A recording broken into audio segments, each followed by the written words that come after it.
Nightmare House on the Hillside. A new beginning Lucy, a 7-year-old girl, moved with her family to an old suburban house. It was a historic home built in the mid-1800s. The house was 2 stories tall with a basement below. Down there was a locked door leading to water tanks used to heat the house. Only her mother and the landlord had the key. They warned her never to go near it. Lucy never understood why her room was always colder than the others, even though it was right above the basement. At night, she often heard strange creaking sounds, as if someone were walking on the floor, whispers, and distant footsteps pacing in the living room. The house was old and worn. She also frequently saw wasps emerging from the attic, swarming as if drawn to something. She wasn't the only one experiencing strange things. Her parents often heard footsteps late at night, pacing endlessly, but they dismissed it as nothing. One night, she woke up with an eerie feeling as if someone was in the room with her. Lucy turned over and saw a boy, his face hidden in the shadows. He wore old-fashioned clothes and stood near her desk. Lucy sat up in bed. The boy spoke, asking if she wanted to play with him. She refused, saying it was too late and she didn't want to get in trouble. His expression changed. He looked angry. In the blink of an eye, he vanished into the cold darkness of the room. Lucy ran to tell her mother, but she reassured her that it was just a dream. Still, Lucy couldn't shake the feeling that something was wrong with the house. The next night, it happened again, but this time, it was worse. She woke up, unable to move, but this time, it was someone else, a woman in a black dress. She stood on Lucy's bed, her bare feet pressing into the blanket, long nails cracked and jagged. The woman bent down, her tangled hair falling over Lucy's face. She couldn't see her features, her wild hair obscured them. Then the woman stared at her, with hollow, blackened eyes. Her breath, ice cold, brushed against Lucy's skin. Lucy sprang up, threw open the door, and rushed to her sister's room. Her baby sister was still asleep in her crib. She had to make sure she was safe. She turned back to the door and saw the woman slowly stepping toward her. As she passed the window, a flash of lightning struck outside. For a brief second, the woman vanished. With each flicker of light, she reappeared closer and closer. Lucy woke up drenched in sweat, trying to piece together what had just happened. She ran to her mother and told her everything. Her mother's face turned pale as Lucy spoke, but in the end, she simply said it was just a nightmare, a lie one she had been telling since they moved in. Within days, the family moved out. Lucy's mother never gave them a reason. It wasn't until years later that Lucy finally dared to ask. The landlord eventually admitted what had happened in that house long ago. A widowed mother and her 3 children had once lived there. Their family had been happy together. During the Civil War, the mother had become a widow, and she and her 3 children remained in the house for a long time. After her husband died in battle, her mind shattered. In a fit of madness, she killed everyone else in the family right there in the living room, before dragging them down to the water storage room in the basement, the very place they had been warned never to go near. This explained everything Lucy had experienced: the misplaced toys, the shifting objects in her room. The boy Lucy had seen was one of her children, still trapped in the house, searching for a companion or perhaps revenge. And the woman, the one who stood on her bed, was the mother, her spirit twisted by the horror she had committed.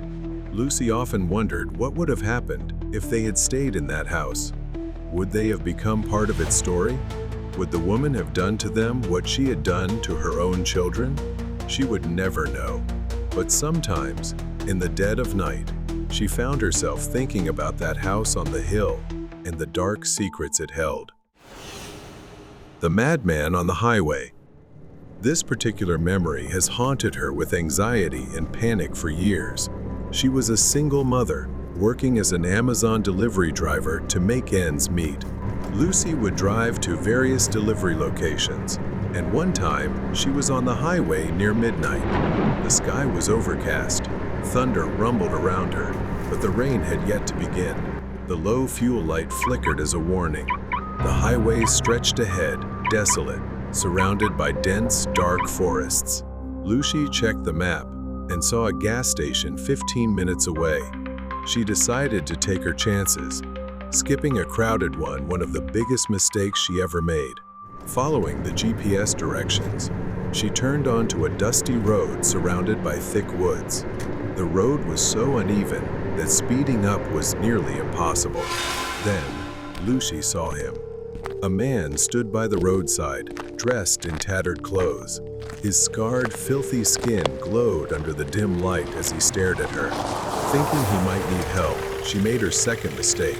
She stopped the car, just a few feet away from the man. She rolled the window down slightly and leaned out. Are you okay, sir? The man didn't respond, but growled instead. His voice was strange, unlike anything she had ever heard. It was a broken, animalistic howl. Lucy stepped out of the car. That was her third mistake. As soon as she exited the car, the man took a few steps forward and then stopped. Lucy asked again if he needed help, but this time, something changed. The man crouched down like a predator about to pounce. Then, grinning wickedly, he got on all fours and started crawling toward her.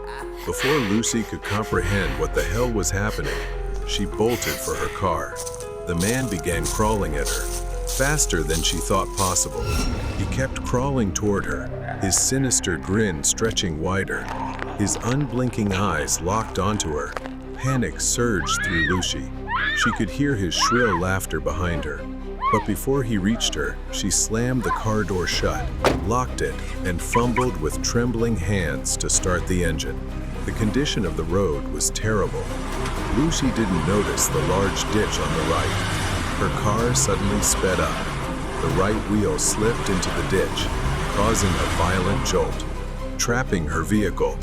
Beads of sweat formed on her forehead as she looked at the dusty road ahead, surrounded by the deep forest. The only way out now was to step out of the car. The hood of the car suddenly sank. Then, he jumped onto Lucy's hood, pressing his terrifying face against the windshield, grinning savagely. Lucy gagged. The sight was too much to bear. The man laughed, his mouth wide open, revealing sharp, jagged teeth. He whispered through the glass, his voice echoing in the air. I'd love to torture you until you vomit blood. Lucy's trembling fingers fumbled for her phone, dialing 911. Her voice quivered as she spoke to the dispatcher, pleading for help. She knew it would take at least 10 to 15 minutes for the police to arrive. As Lucy hung up, the man started climbing down from the hood. She checked all the doors, relieved that they were locked. He reached her window and tried to open the door.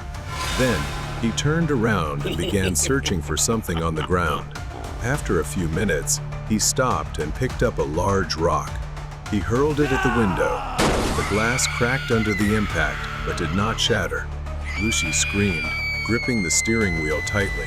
Stop! Please! What did I do to you? He just smiled, his eyes wide and wild, raising the rock again. Then, a loud sound car horns blaring, sharp and deafening. Bright headlights illuminated the crazed man. He froze, his expression turning blank, and slowly lowered the rock. The man locked eyes with Lucy one last time. He leaned closer to the window.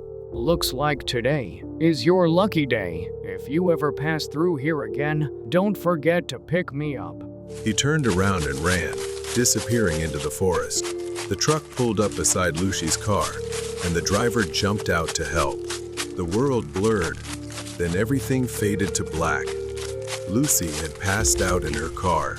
That day, the police told Lucy they had found several abandoned vehicles left on the road by their missing owners. They had also received reports of 3 missing persons. They said they couldn't find anyone matching Lucy's description of the terrifying man.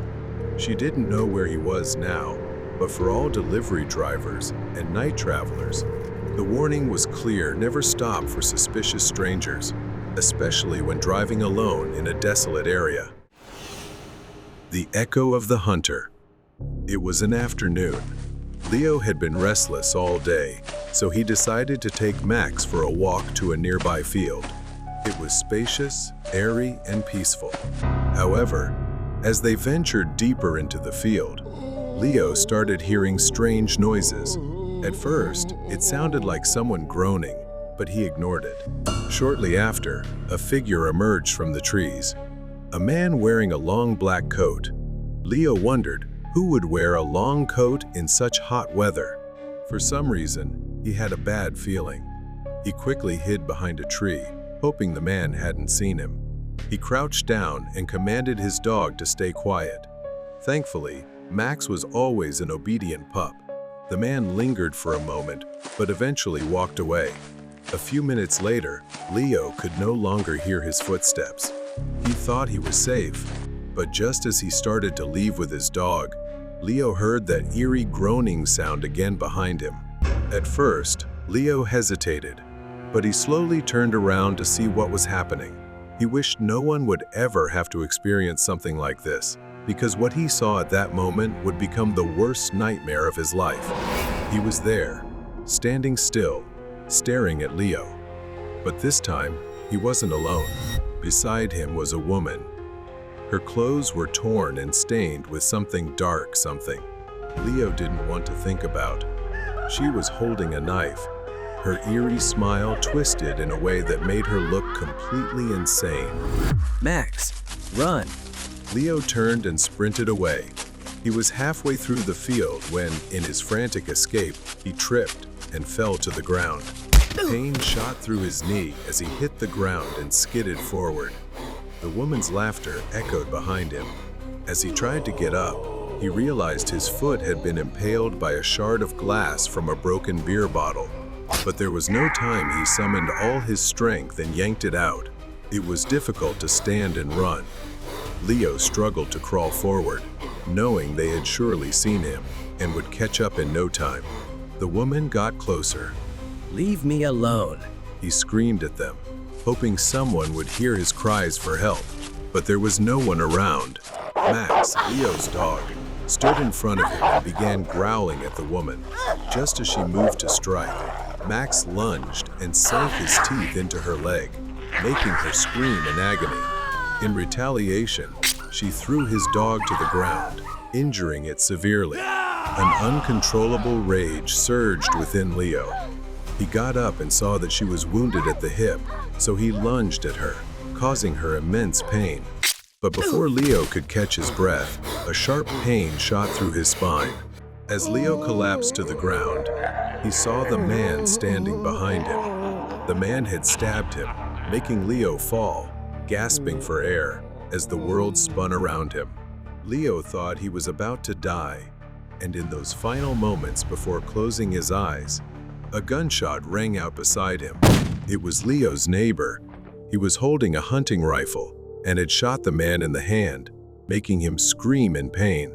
Later, the neighbor told Leo that he had been out hunting and, upon reaching the field, had heard him. His hunting dogs had charged at the man and bitten him. The neighbor then rushed to help Leo stand up, but Leo insisted that he help his dog first instead of him. Then he finally passed out. When Leo woke up, he was in the hospital with his neighbor standing beside him. He told Leo that his dog had been taken to the vet and had miraculously survived. The man who attacked Leo was arrested and sent to a psychiatric hospital, but the woman didn't survive due to excessive blood loss. It turned out that they were dangerous criminals who had escaped from the mental institution together. Later, my neighbor lost his right to own firearms because he had shot someone, but he didn't care. He said he had done the right thing to save lives. Leo also felt incredibly lucky to be alive. Midnight flight. Due to his job, Lucas frequently traveled for business to meet clients. He was sitting alone at the airport, waiting for a late-night flight back to Sydney. The clock showed 1 a.m. The area where he was seated was almost deserted, except for a few scattered passengers. Lucas had his headphones on and was engrossed in his phone. The atmosphere felt strangely empty for such a usually busy airport. At that moment, a flight attendant, a woman in uniform with an eerie, unsettling smile, approached him and gently tapped him on the shoulder. Sir, your flight is about to depart. I think you missed the announcement. Lucas glanced around and realized he was the only one left in the waiting area. The elderly couple had already left, and there were no other passengers. His flight was scheduled for 1:30 a.m., but it was already 1:15 a.m. He quickly stood up and thanked her, surprised at how fast time had passed. Lucas got up and began following her. As they walked through the airport, he noticed something odd. She seemed to walk with an uneven gait. Then, he noticed a deep scar on her left leg, and her skin looked unusually pale. She led him onto the plane, and as he stepped inside, he was stunned to see that the entire plane was packed with passengers, none of whom he had noticed or seen in the waiting area. The atmosphere inside the plane was eerily silent, so much so that for a moment, he thought no one was breathing. The passengers sat with their heads bowed, not talking, almost motionless. After boarding, she leaned close and whispered in his ear. Please take your seat, sir. If he had been alone, he might have screamed. The cold, chilling breath in her whisper made his ears feel frozen. Lucas went to his seat by the window. As he sat down, he noticed a thin man in formal attire seated next to him, but there was something off about his face. Lucas felt the plane was unusually cold, and soon, a foul stench began to permeate the air around him. Lucas fastened his seatbelt and waited for the plane to take off, but none of the other passengers moved or changed their behavior. They all remained silent and expressionless. He told the man next to him, It's so cold in here. The man didn't reply. He just sat there with his head bowed. Lucas thought maybe he was asleep or didn't want to talk. Then all the lights began flickering. Suddenly, the emergency alarm blared, and the plane started shaking violently. Lightning flashed across the sky outside, and a violent jolt caused luggage to fall from the overhead compartments. He screamed, but the man next to him and everyone else showed no signs of panic. They all sat like statues, seemingly indifferent to what was happening. In a panic, Lucas tried to unbuckle his seatbelt, but it was stuck. Desperate, he shouted for help. Then, he turned to the man next to him, saying, Excuse me, please wake up. This plane is going to crash. Please, we need to do something, or we're all going to die. As Lucas struggled, the man next to him slowly looked up. His face was horrifying, with one side severely burned and scarred. He smiled, a chilling, terrifying grin, and said, They're all dead. The other passengers now revealed grotesque faces. A spine-chilling, sinister laughter erupted from all of them. They began laughing in unison, a shrill, terrifying sound. Please let me off, he begged. At that moment, his seatbelt came undone, and he ran toward the exit to escape. But the flight attendant suddenly appeared, blocking his path. Her face was now unrecognizable, her body covered in wounds, smeared with blood, and she had a wide, menacing grin. He shoved the flight attendant aside and ran toward the cockpit, hoping to find the pilots. When he opened the door, he was met with a horrifying sight. Both pilots were gone, and everything inside was engulfed in flames. His vision began to blur. His head throbbed, and the faint sound of devilish laughter echoed in his ears. Sir, are you okay? The voice startled Lucas awake. It was a security guard at the airport, leaning down to check on him. He slowly sat up, his body trembling, and looked around. He was no longer on the plane. Instead, Lucas was lying next to the charred wreckage of what looked like an old airplane. The air was thick with the smell of burnt metal and something worse. The guard told him that this area was restricted. That plane had been struck by lightning a week ago, and everyone on board, including the flight attendants and pilots, had perished. Shocked, Lucas stammered that he had been on that plane. He looked at the plane. horrified by what he had just experienced. He knew he had narrowly escaped the dark fate that had befallen the passengers of that ill-fated flight. Mysterious guest at the gas station. Kevin, working at a local gas station, was accustomed to the quiet routine of the night shift. This time, he was covering for someone else, starting from 10 p.m. to 8 a.m. He sat behind the counter as heavy rain poured outside, with a major storm looming. Most people seemed to be staying indoors. After sitting inside for an hour, Kevin put on a raincoat and went outside to tidy up and prepare for the approaching storm. As Kevin gathered the last few items, he noticed a man not too far from the gas station. The man was pacing along the roadside, soaked to the bone. It was unusual, though it seemed he might just be waiting for a ride. 2 hours later, thunder began rumbling in the distance, followed by strong winds and heavier rain that shook the building. Realizing the intensity, Kevin rushed to lock the doors and moved to the storage room for safety.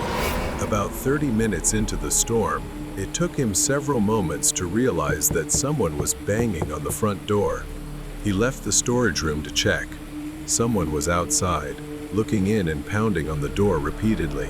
It was a man, and Kevin quickly rushed to unlock the door, thinking the man was in trouble and needed help. The man was soaked. He rushed inside without saying a word and began pacing back and forth across the floor, leaving puddles of water in his wake. Kevin tried asking if he was okay or needed help, but the man just stared with a vacant, hollow expression. Kevin thought it best to stay cautious and alert. The situation became uncomfortable. As the man paced around, Kevin realized he might be dangerous and decided to observe him patiently. The man's drenched coat revealed patches of mud and scratches, and there was a faint metallic smell of blood. His hand showed large, dark bruises.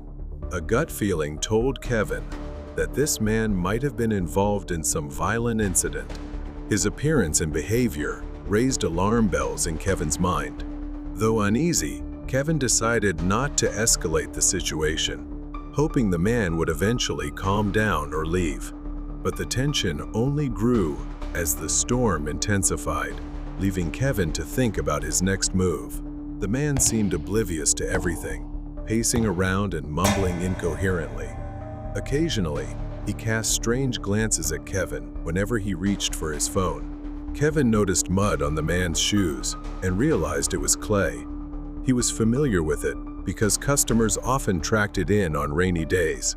It was a specific type of clay found near a construction site a few miles away. Kevin decided to act. Would you like some coffee? He asked, keeping his tone calm. At first, the man hesitated, then gave a slight nod.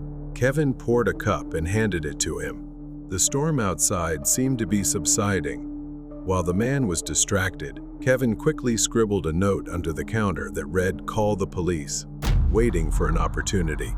Luckily, a delivery driver passed by and entered the store. Kevin discreetly signaled to him and handed him the note along with an item. The driver glanced at the note and nodded at Kevin before leaving. The man's behavior became more erratic. He started mumbling to himself. Kevin sensed that the man was on the verge of losing control. The man grew agitated, complaining about a woman who wouldn't stop screaming and how he had to make her quiet.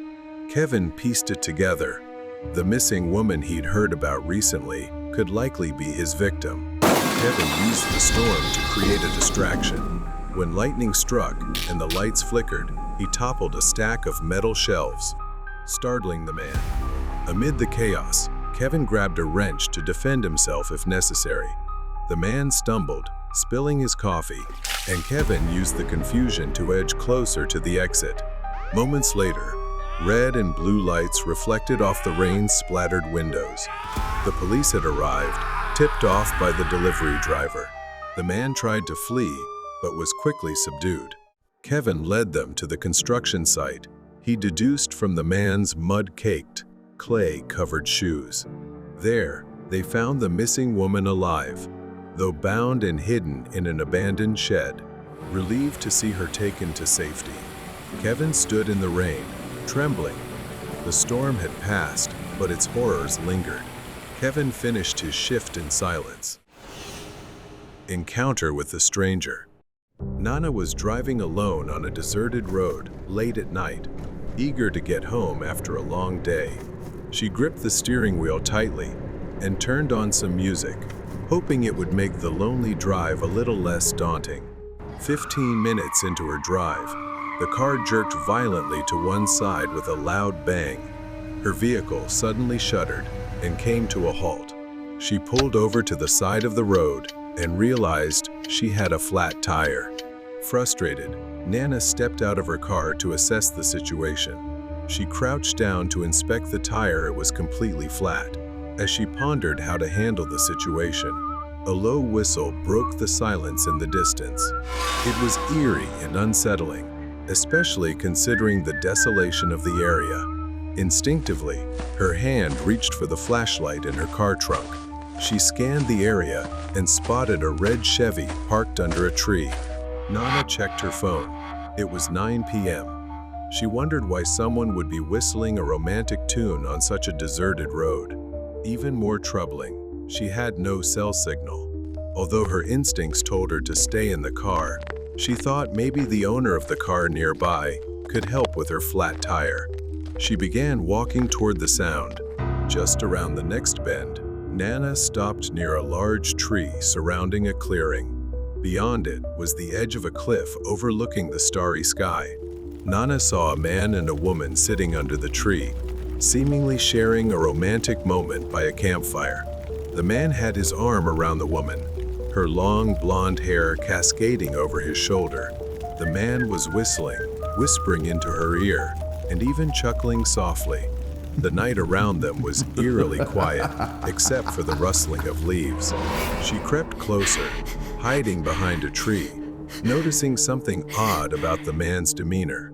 His wide-eyed expression and erratic laughter sent chills down her spine. The man's voice broke the silence. Do you ever wonder if the stars are watching us? His tone was playful, but there was something darker beneath it. They're so eager to meet you. The woman didn't respond. His laughter grew louder, more maniacal. The strange atmosphere around them deepened. Nana tried to stay calm, but couldn't shake the feeling that something terrible was happening. A loud snap echoed as her shoes stepped on a branch. The man's head whipped around toward her. The firelight illuminated his face, streaked with blood, and his dark coat appeared damp and heavy. His eyes locked onto Nana's, unblinking with an empty calmness. A crooked smile stretched across his lips, as if he knew something. "Don't be afraid, little girl." Suddenly, he wrapped his arms around the woman and shoved her onto the ground. Her face finally revealed. Her pale face was streaked with congealed blood, her lifeless complexion suggesting she had been dead for hours. Nana stumbled backward, her flashlight trembling in her hand. The man's crooked smile widened as he stepped forward. Wait, He said, I won't hurt you. but his actions betrayed him. The man began sprinting toward her with terrifying speed. Nana ran back to her car, locking herself inside just in time, but the man stopped in front of her window. He peered inside, tilting his head unnaturally, his smile haunting. Then he raised a claw hammer in his hand and swung it at the window. She had never felt death so close. He raised the hammer again, and she knew the glass would shatter this time. But then headlights from a car suddenly illuminated the road. Distracted for a moment, the man turned and walked into the forest, leaving Nana terrified. Nana knew this was her only chance. She stepped out of the car, mustering all her courage, and flagged down an older man driving by, begging him to take her to the police station. The man was later caught in another state after attempting to abduct another victim. His name was Marty Caldwell, a psychiatric patient. He believed himself to be a messenger of the stars, tasked with purifying souls by ending their lives.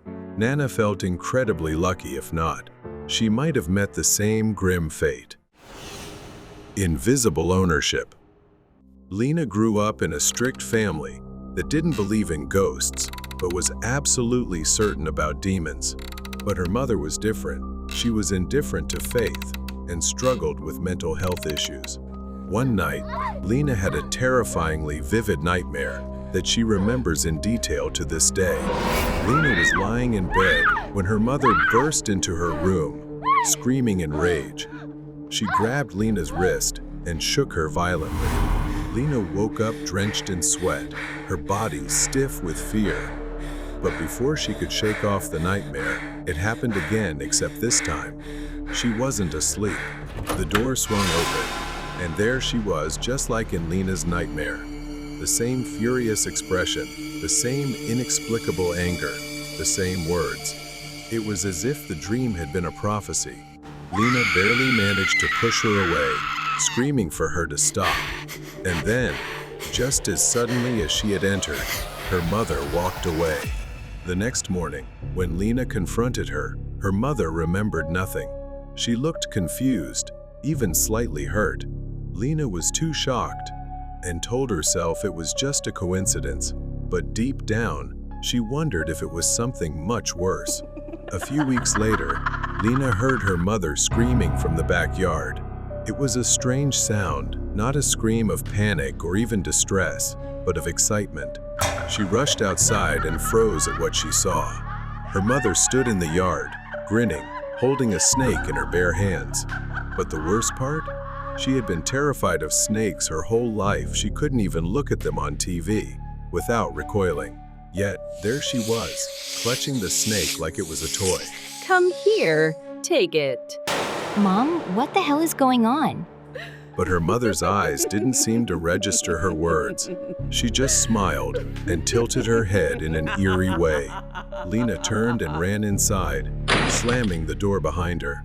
Peeking through the window, she saw her mother still standing there, holding the snake like an offering, before finally placing it down and walking inside as if nothing had happened. That winter, her church hosted an overnight retreat, a chance for Lena to escape her chaotic home life.